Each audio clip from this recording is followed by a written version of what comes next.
Hey guys, Troy and Cardauer here, back with another podcast. We are very, very excited and honored, quite actually honored, to have Sam from Rookie Year Soccer here. Nice to have you, man. Thank you for having me. I feel very honored to be on this podcast. Oh no, man. Like I said, we are honored to have you. Really excited. We're going to get into some hobby news. We're going to talk about big stuff happening in the hobby right now. Obviously, Ronaldo selling for over 200K. Even Prizm, Card Hour's favorite brand, is heating up. Those cards are going up. So we have some cool stuff, some cool Q&A at the end. So definitely stay tuned for that. But off the bat, I would say, the transfer window, not a ton of activity, but even in terms of matches, not too much has stood out to me in the past week. What about you guys? Go ahead, Sam. Well, just yesterday, obviously, probably the most interesting game. We had the Manchester United winning 9-0, which is pretty crazy. That doesn't happen, that often. And I think it just, we had Greenwood score. Would Greenwood score? He assisted. Assist. Rashford scored. Fernandez scored, of course, and he also Daniel got James, all in. Yeah, Daniel Goodbye. James. Yeah, I'm not sure about that, but yeah, it was. I think that impressed me a lot. And then obviously, as we record this, Manchester City are playing. They're 2-0 up. So I think, yeah, the Manchester clubs are definitely making a run for it at the moment. But yeah, apart from that, that's been all that stood out to me. Yeah, Card Hour, you Yeah. have anything? No, I mean, the 9-0 was probably the highlight, even though Southampton got red in like the first minute or second minute. Then the floodgates just open. I think they even got 2 red cards, if I'm not mistaken, at the end, more towards the end of the game. So I think it also was just a good day for Man U and a bad day for Southampton. Because, I mean, 9-0 it has, like, just steamrolling over them. So, Yeah, I was going to say Arsenal also 2 red cards. Arsenal, they lost 2-1 to Wolves. That was pretty bad. Wow. It's good. Wolves has kind of been struggling this year. So it's good to see them get a win. I was going to ask, with the win, Manchester United, is that just further confirmation that Manchester United is the real deal? Or is it just that Southampton is not very good? Because they've had some other results that have been pretty bad.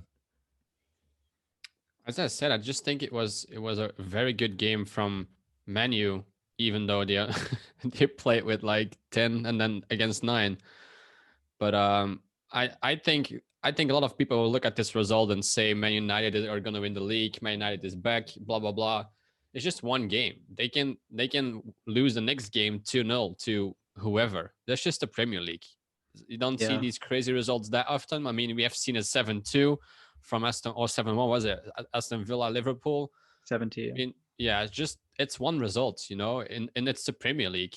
Any team can win from any team. Sometimes it's 7-2, sometimes it's 1-0.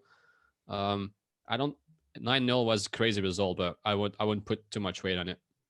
Yeah, I agree. I mean, I think what it just confirms is that on their day, Manchester United can be a huge force. Even Manchester City or Liverpool, I don't know if they would have put 9 past Southampton in that style. Maybe they would, I don't know. But it proves to me anyway that they've got some serious players. And when you put it sort of, write it on paper, their team, it's an outstanding team. So I don't think they'll win the league just because I'm not sure they'll keep it up for this long. Pogba is bound to throw some sort of tantrum at some point in the next few weeks. But yeah, I think they are re-emerging as sort of like serious title contenders. Maybe next year, I don't know, but yeah, 100%. They're in as good of a position as any, and I think if you had told them that at the start of the season, they definitely would have taken that. But outside of matches, transfer window, we said we would update you guys. I wish I could at least talk about like a Dele Ali transfer, give you guys something, but not much happened, right? Nothing really stood out to me. Yeah, a lot of players went on loan. Özil obviously went to Fenerbahce, if I'm not mistaken. It was Fenerbahce. Yeah. Yep. And a lot of loan deals. Maitland-Niles went away from Odegaard is one that stands out to me. Yeah. That might be the Joshua King. He actually went back to the Premier League. He went to Everton. Joshua King was a pretty good striker for I didn't Bournemouth. see that one actually. Yeah, so I think they signed him on loan. I don't think they really signed him. Um, Another one, who was it? Liverpool brought in Ben Davis, defender from Preston North End. I think that's a good signing. Got them for very cheap as well. They got a kid from Schalke too, right? Yeah, Yes. there was Yeah. yeah, that's another player. Kabak, I think his name is. Mm. Yeah. Right. Yeah. Yeah, Correct. So, but yeah, not much happened. I mean, kind of expected because of the COVID pandemic. A lot of loan deals because obviously people need some reinforcements. They want to spend like 20 million on a player. So I think this was a bit of a bit expected. So I think I yeah, mean, the two that Amano stood also out. moved. Sorry, Minamano also moved away from Oh yeah, he went to Liverpool. Southampton. Yeah, I think I was going to say there's probably three signings which I think is significant. That Minamino one, because I think he's actually a great player. He's just Liverpool are so strong that he doesn't really stand a chance at starting for them. yeah, I think Odegaard moving to Arsenal would have been more significant if Norway had made the European Championships. Just in terms of like cards, it would have been more interesting to see what happened. But I think the biggest one for me was Wolves signing. I think is his name Willian Jose yeah. I from think Real so. Sociedad, the striker. He's a really solid player, and he's a great goal scorer, just like quite consistent. And they were missing that since Jimenez went off injured. So I think that will be a massive point in their season. And they, even if he doesn't score every single game, like he was the one who won the penalty, he provides a bit more of a focal point in attack. I think they can really push on from here, and I think he's going to be really important for them. Yeah, definitely. I think there was still, it's mostly loans as we've mentioned. That's kind of the big thing happening right now. You mentioned Odegaard. I would have loved to see them in the Euros. Actually, I was bidding on his Mega Cracks rookie the other day. I don't know what I'm doing in the card world right now, but I'm definitely interested to see how he does. But that's actually a good transition. Heading into more of the card world, we have our hobby news. The biggest thing that stood out was Ronaldo Mega Cracks rookie selling for over 200K. And I believe the highest sale ever before that was around 50K. So 4 times in Yeah, a month. Absurd. I think people actually start to realize that those are the cards to go after. I mean, you can buy 2014 and 2018 Prism as much as you want, but at the end of the day, the ones that will go up and continue to go up are the rookies. So I think people start to realize that. I think, and still, the soccer card market is so undervalued compared to other sports. Like, maybe undervalued is the wrong word, but there is a lot room to grow, and I think we're starting to see this in terms of prices. Yeah, I agree with that. I think rookies will always stay at a reasonably like a not very sensible price point because people like it's in their nature. They love to like sort of speculation gambling element. Um, I don't think that that's ever going to change, but I think this is proven this sale. These cards aren't just they're being taken seriously now, and Ronaldo and Messi, you can't get any bigger than that. So I think they do deserve that price, and to be honest, they could be even higher. I think there's such an iconic with Ronaldo in the Lisbon shirt. It's such an iconic look. It's symbolic of him bursting onto the scene. All the Manchester United players asking Sir Alex Ferguson to buy him, and I think I think it's a great card anyway. Yeah. I mean, for me, I think it was only a matter of time. I was talking to one of my friends who I've mentioned before, who kind of has like one of these investing funds, divided ownership type of deal. And I told him, I was Yeah, like, you could buy the entire soccer market with 500K, right? Like he could have literally, I was like, you can buy every single card. You can have the Messi rookie, you can have Ronaldo, you can have Cruyff, you can have Ibrahimovic, you could, and buy even the Prisms, as much as you don't like them, you could buy everything. So for me, it just wasn't going to last like that. And mhm, especially too, LeBron and MJ are going up. But as I pointed out with Messi and Ronaldo, the pop on those is below 50. And in yeah, PSA 10, I believe it's below like 25. There's maybe like 20 PSA 10s of that out there. It's So incredible. insane. And they're going to go away and they're not going to come back. So I'm a little bit concerned. I know this is not the basketball podcast, even though I always turn it into it. I'm a little bit concerned with the LeBron and MJ stuff going on, but with Messi and Ronaldo, they're just not out there. So I don't see how those don't trend up over time. In overtime, sure, but I share some concern that right now we just see a reaction, like NBA is going up, so the soccer card market follows because other people coming in and look at these prices and say like, how can a mantle be 5.3 million and then a Ronaldo is only 20K? And I think that drives the price up from whatever reason because all these legends get a lot of attention right now. So of course, rookies are rookies, and Ronaldo is iconic.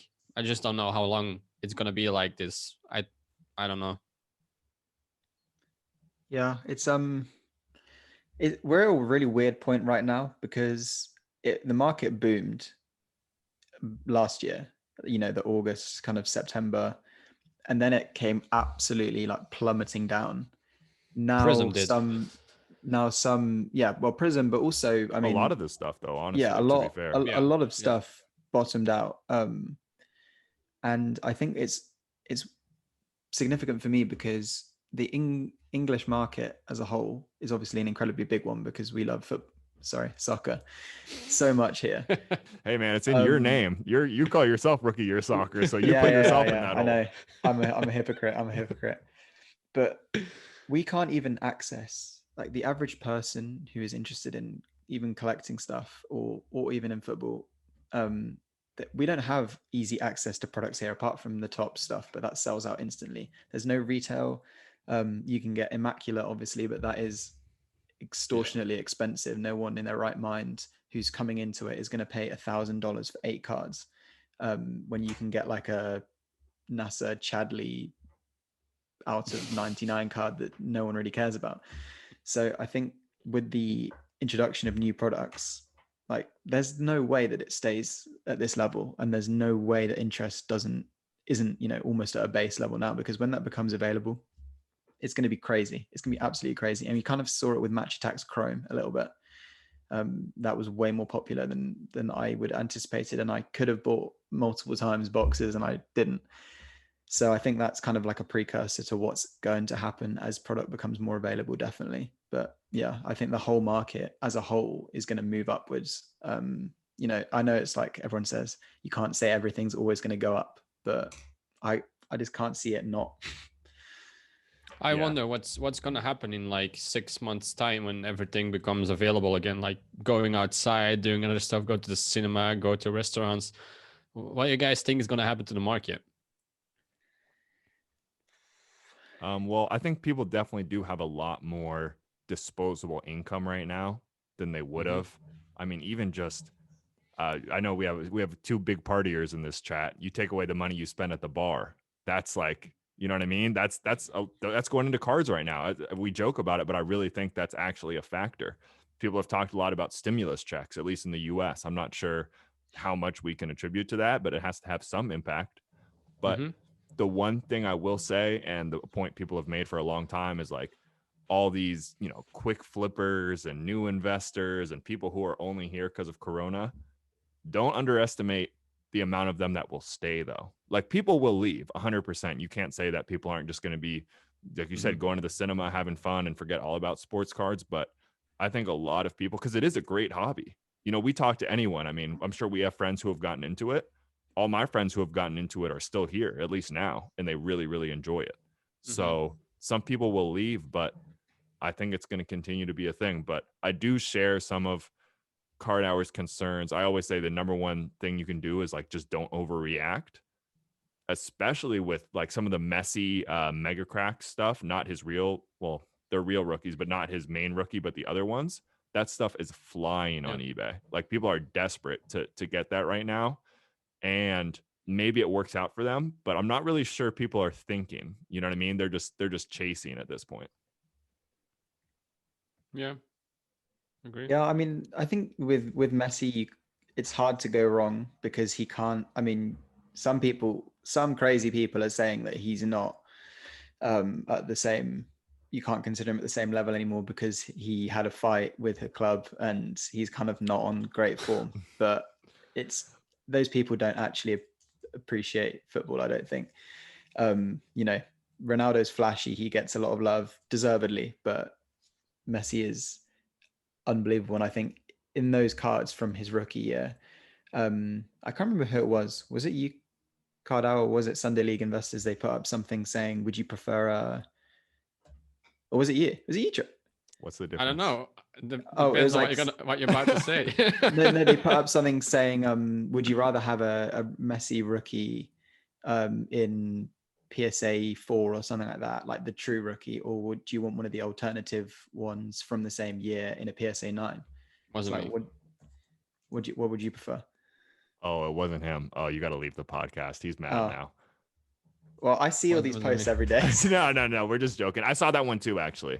And that's actually a tough question. I think that kind of a lot of it has to be getting in the mind of the new investors, actually.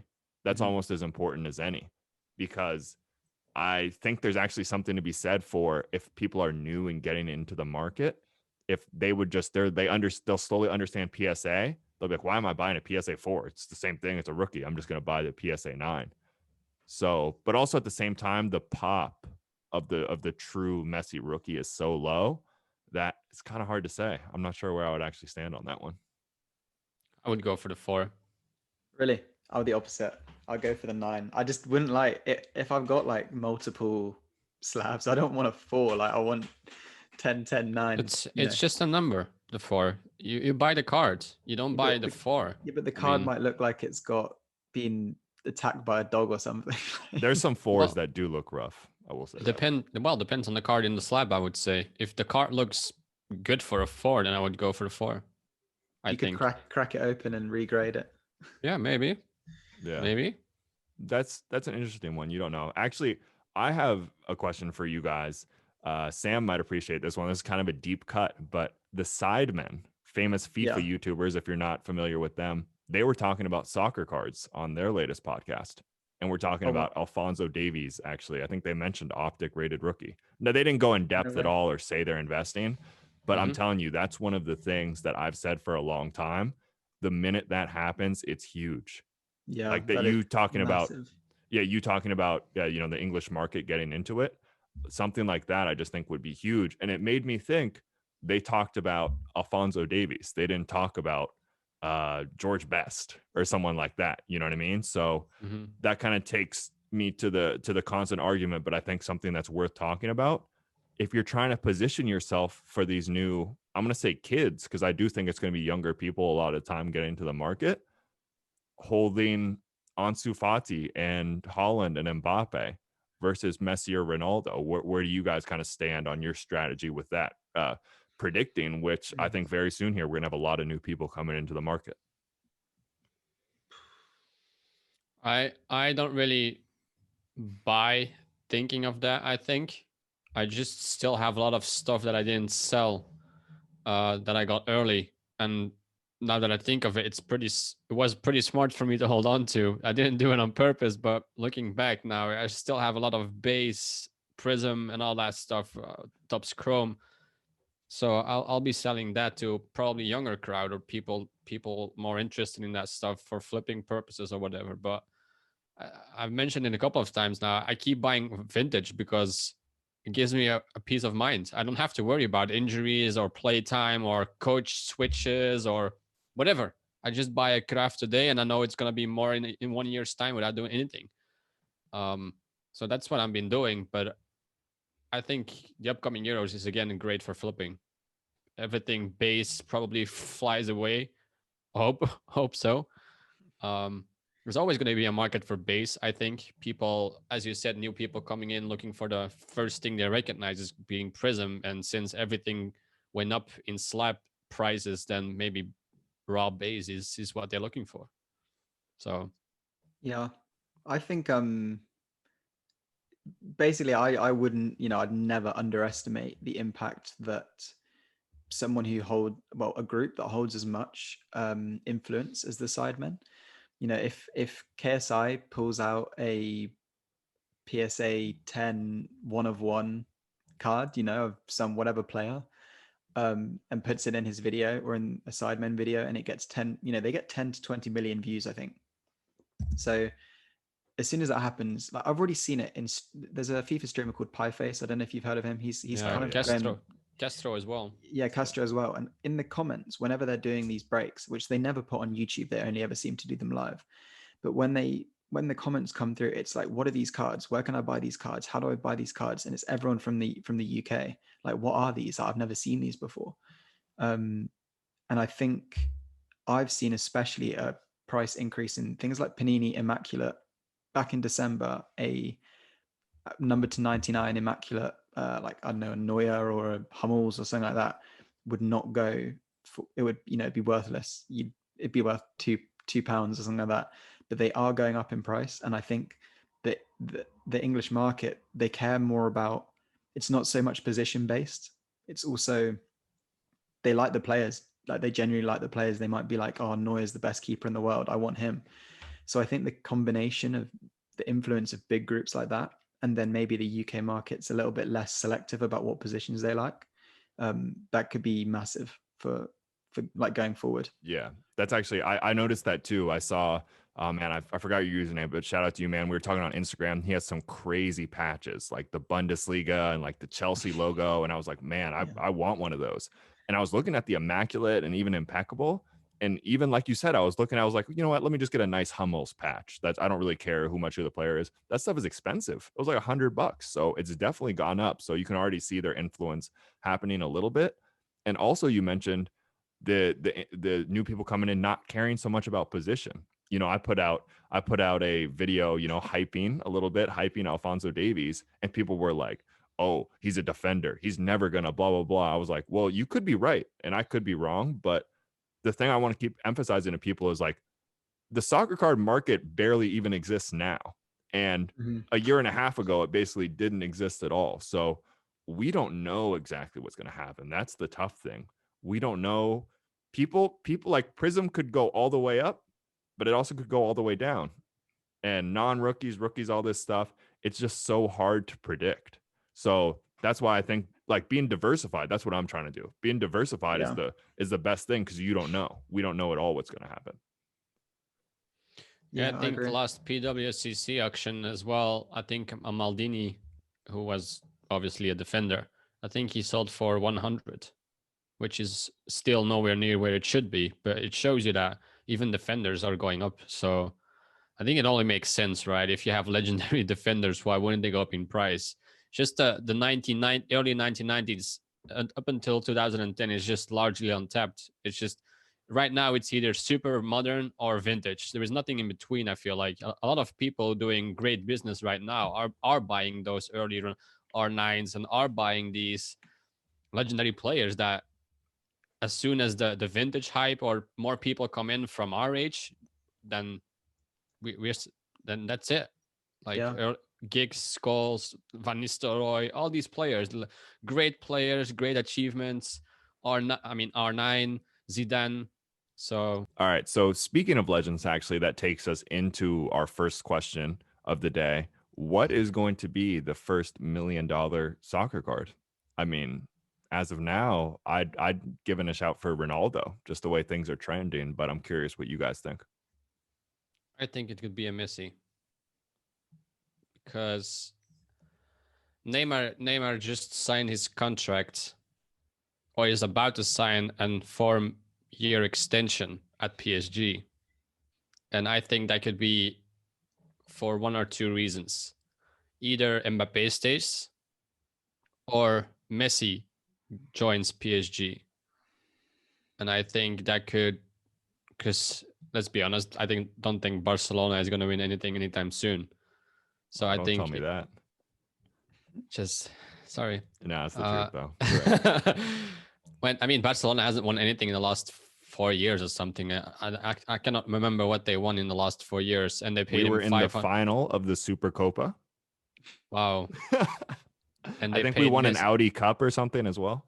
And they paid Messi 555 million in that span. Like, imagine what players you can buy with 555 million and actually win something. So I think maybe Messi goes to PSG. I don't know. Or he probably there was another talk of a deal where he has to play 2 years at City, Manchester City, and then has to go to MLS. Maybe that's an interesting route that could make him a $1 million card. I don't know. I But think a PSA 10 Nicholas Bentner card, rookie card. That's my choice. Yeah, I believe it. For the GameStop. I mean, if with GameStop going up, the memes, you just got to invest in the memes, man. That's how the way to make money. No, seriously, I think it will be either the Messi or Ronaldo rookies or the Pele, the 1958 Pele. Do you guys I know off hope the top of your it's a head Pele. what the most expensive Pele went for? Wasn't it almost 200? I thought it was 315, wasn't it? Not 315? Yeah, I don't know. Somewhere I around thought it there. was- Okay, so I Something guess like that, yeah. that kind of changes my answer then. I thought Ronaldo was kind of like the highest, but No. I might be Pele, wrong. I thought the number 315 is in my head for some reason. yeah, Yeah. 315, 250, 200s. It's in the same neighborhood, but Mhm. I mean, I'd have to imagine the pop on that is even lower than than the Messi or Ronaldo. And I think sometimes people overuse pop. Like Yeah, I agree. someone asked me about, and it's okay because if they've listened to this part of the podcast, they deserve the real scoop. Like someone asked me, what do I think of Sports Card Investor saying select is the new thing? And in his video, he kept talking about pop. It's the pop. It's the pop. I'm like, but that's not really like, of course it's printed less than Prizm. Like, I don't think the pop is that's not relevant in that type of situation. You can't just always use pop. But when you're talking about something of like the most, like, the desirability is there, right? The most desired cards of all time, Ronaldo, Messi, Pele, that's when pop actually becomes very, very important. I Yeah, also with these think, super oh, yeah, modern yeah. ones, it doesn't really matter, I would say. I mean, there's a lot of more than enough people willing to buy it. So, and as you said, with the more rare ones, like with Billy and all that stuff, people are fighting over it, man. People want it, and it's just so limited. So as soon as some pops up, they're just trying to get at whatever price because they know it's going to go up anyway. So yeah. Yeah, and I was just gonna say one more thing real quick before you say I'm sorry. Mhm. Like the Messi, the Ronaldo, even to bring it back a little bit, the MJ.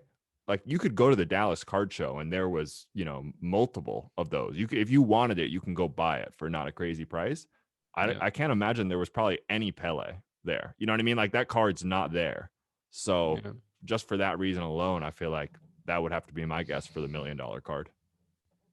I also think that if you have enough money to buy a card for $200,000, then you have enough money to buy a card for $1 million because you're not spending half of your like you're not. It's not like you're like, oh, I've got my house now. I can use all the money I've saved to buy my Pele. Like you're probably the sort of person who buys cars to show off or buys other things, but maybe they have a box at Stamford Bridge, next to Abramovich or something. So I think that it's like stocks. Sometimes the price exceeds the actual value, and I think we could very easily see a card that becomes so desirable and so flashy and such a flex to have that you could slap whatever price you want, and there will be someone who'll pay for it. So I think when it gets to that kind of point, the price there's no real limit because anyone who's willing to pay will pay if they can have it in their hand, in their collection. Yeah, at that price point, it becomes a different crowd, right? I mean, people who can spend $200K on a card are not worried about rent. It's not that they next month they need to be careful what they buy because of rent. It's just people that maybe they have to like sell some stuff, but if you can spend 200K on a card, that's just a different game they're playing. I mean, as you said, maybe in 2 months' time there is someone who is willing to pay 400 for that because they just have it. They just have 400K. That's it. So yeah, I agree. Yeah, I mean, I've talking to my friends who deal more in that high end world that I'm myself not so much in.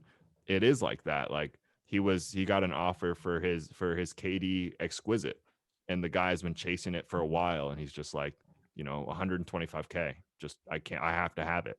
So once you get into that that kind of world, that's what happens. It's just it's a different ball game when it's this stuff that they know one guy has it, and that's like the only one they know of. So the price is kind of whatever you name. So I was gonna say, I kind of cringe when I pay like whatever for a Giovanni Reina rookie or something. yeah, no, People paying hundreds of thousands. I'm with you, but you know, the interesting thing, and it's okay for me to talk about them a little bit because they've been on my channel and talked about their journey, but those guys started out the same way. You know what I mean? So it's interesting. I'm not saying, you know, we're trying not to like hype things or obviously get rich quick on here, but it's crazy the things you can accomplish if you kind of just slowly build up. And I'm even just okay, I'll hype myself. I'm happy with the progress I've made, even just over the last year building up. Because before, spending over $100 on a card was like crazy to me. But then you gain more confidence. So that would be the quick advice to anyone who's watching this and they're like, oh man, I don't know about this.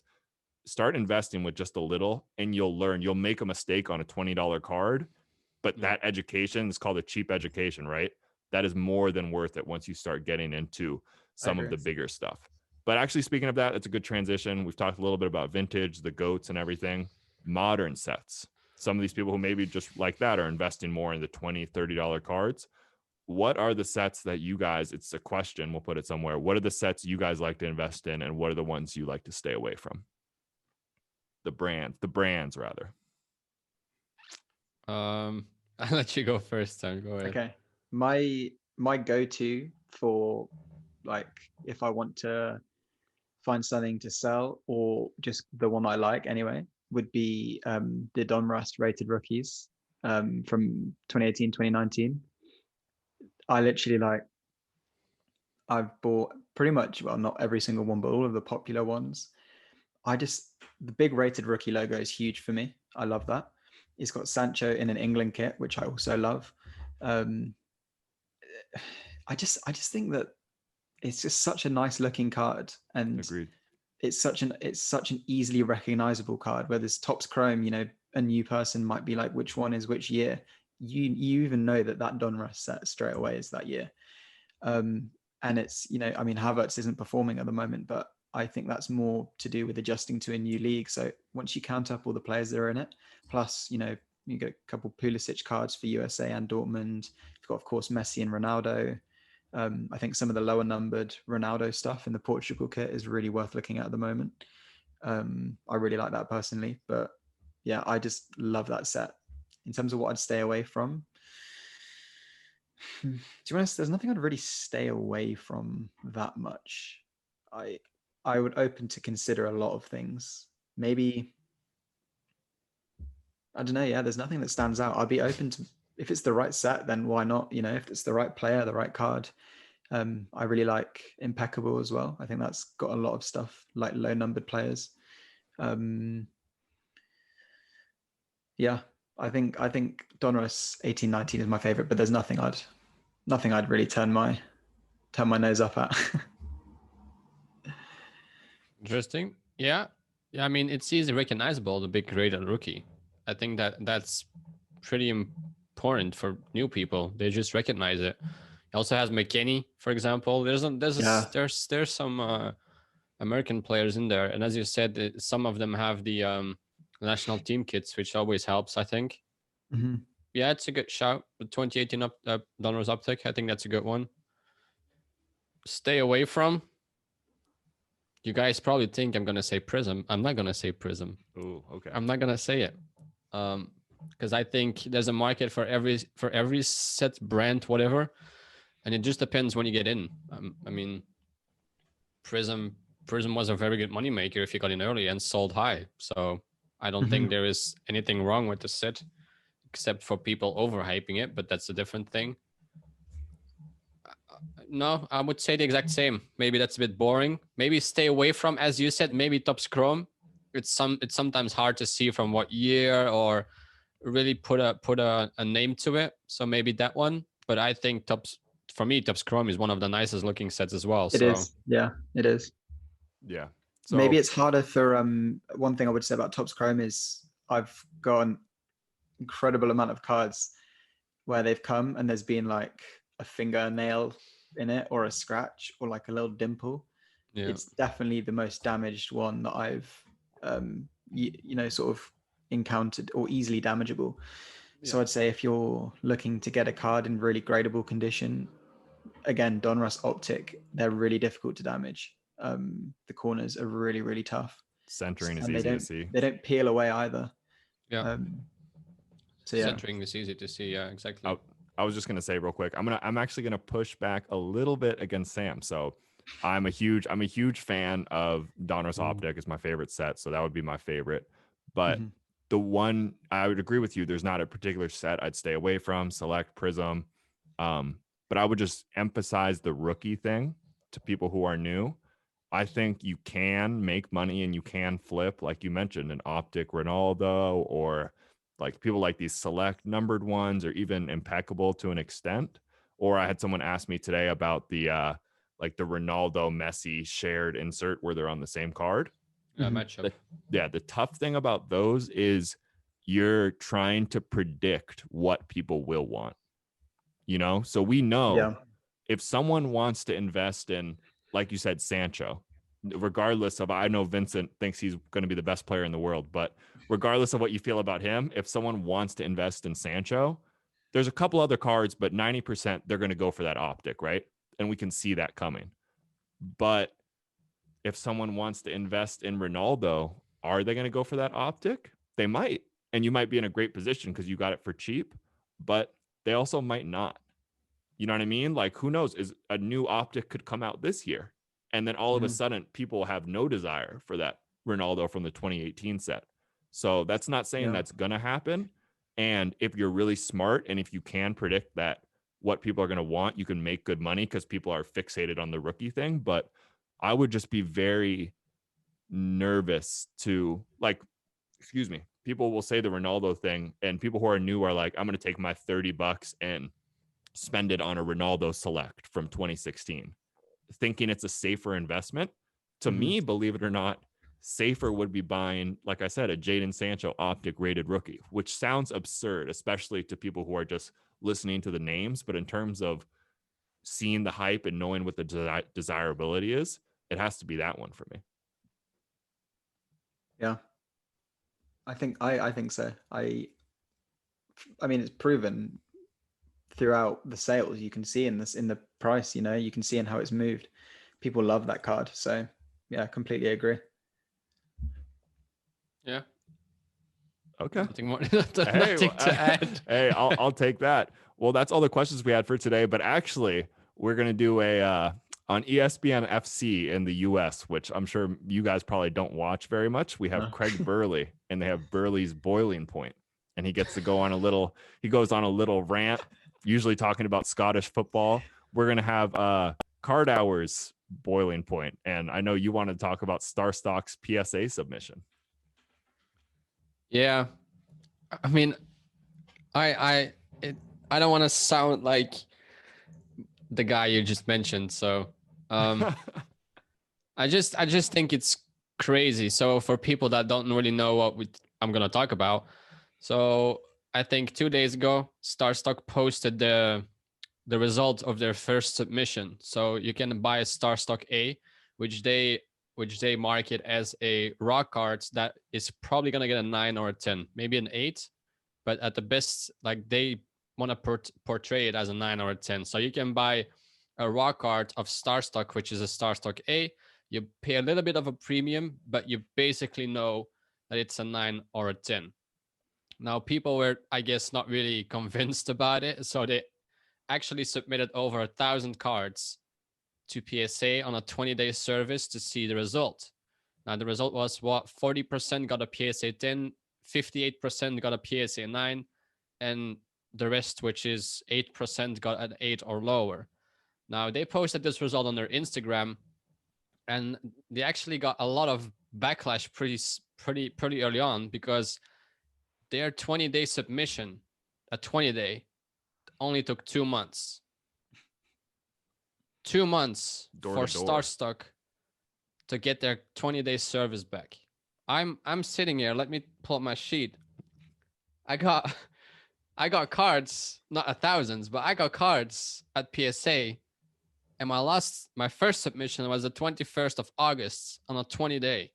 That's now is 119 business days.